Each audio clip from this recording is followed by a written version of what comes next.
Hello everyone, these are the video presentation for the subject PTE 3232 Communication System Design Lab. I am Lai Jaje and my matrix number is TG22016. My other group members are Yap Jinchen and Roshan.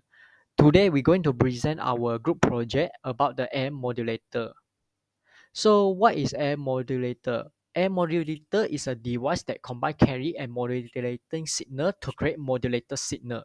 The modulated signal is an outer signal that carry information of the modulating signal, where the modulated signal is low frequency signal in which it cannot travel long distance effectively.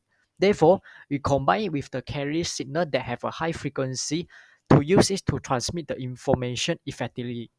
The purpose of AM modulator is to encode the information and transmit it through electromagnetic wave as shown in the figure 1. In figure 1, we can see that the microphone produce or input the signal of audio frequency to the AM modulator, and finally it will output it as the modulated signal or radio frequency in which it will receive by the antenna.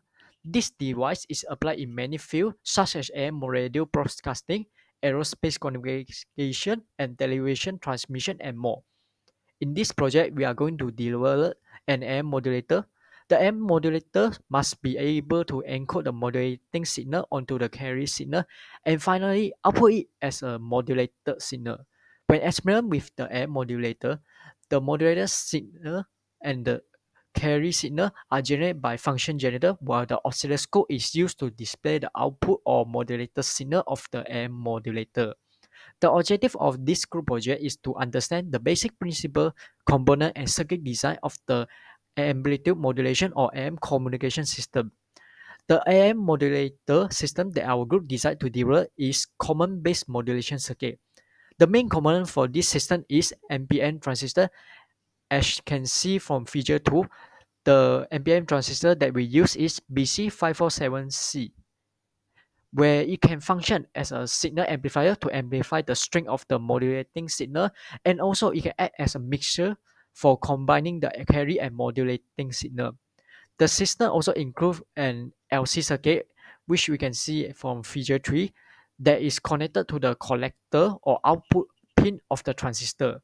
The LC circuit consists of inductor and capacitor connected in parallel.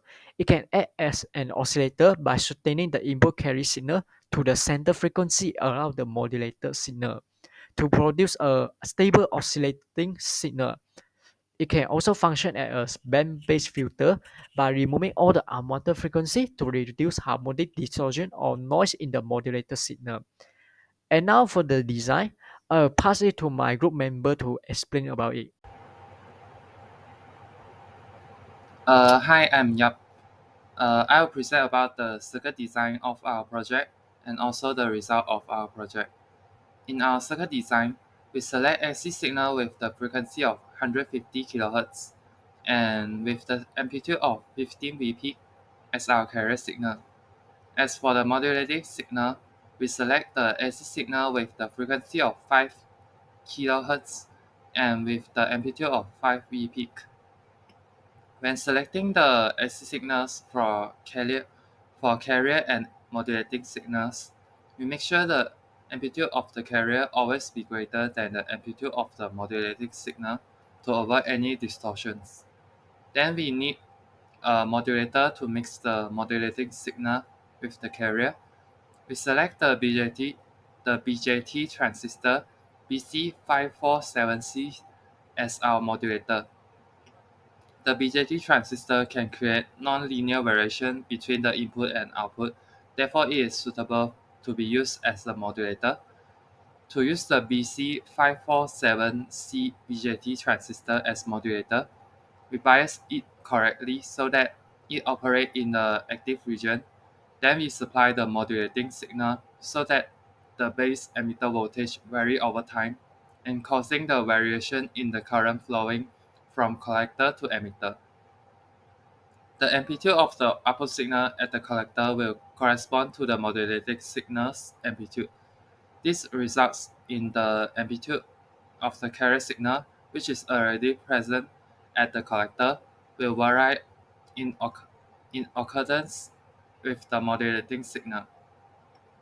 The EB junction of the BJT transistor also rectifies the signal, creating half-sine pulses in the LC tuned circuit.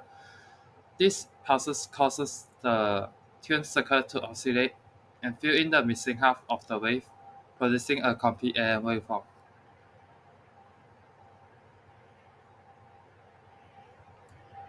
This is the components that we have used when designing our circuit,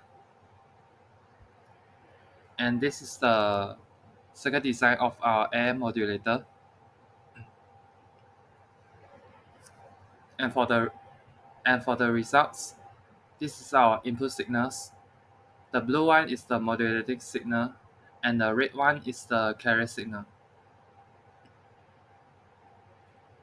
And this is our experiment result and our simulation result.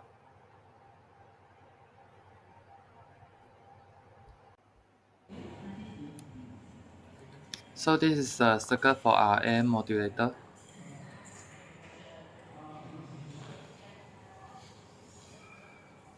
This is the carrier signals and the modulating signals. This is the VCC for biasing the BJT transistor.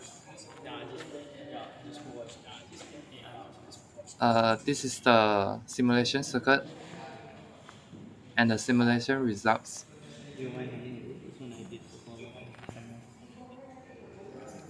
This is the hands-on output.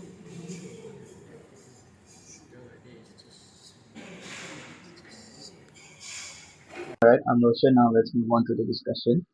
So we can see from the output waveforms of the simulation and the experiment result that we obtained that the carrier signal and the modulating signal have been successfully merged to form a resulting modulated signal that is stable, noise-free, and consistent. We can see in the modulating signal that there is no overmodulation that occurs. Overmodulation usually occurs when the modulation index is over 1, when in our circuit the modulation index is equal to 0.333. The signal clipping does not also occur. The signal clipping is divided by two. One is saturation clipping, another is cut-off clipping. The saturation clipping only happens when the modulating signal is suddenly increased too much, while the cut-off clipping is the opposite. It happens when the modulating signal is decreased too much in a short amount of time. When the signal clipping happens, the transistor will enter saturation or cut off, which forces the upper part or lower part of the waveform to be cut off. The AM wave equation for our circuit is VAM equals to bracket 15 plus 5 sin k pi t close bracket times with sin 300 k pi t. So for further improvements of our circuit, we can add a preamplifier which increases the source signal amplitude with minimum distortion. We can also add an RF carrier oscillator or crystal control oscillator which ensures stable carrier and signal generation.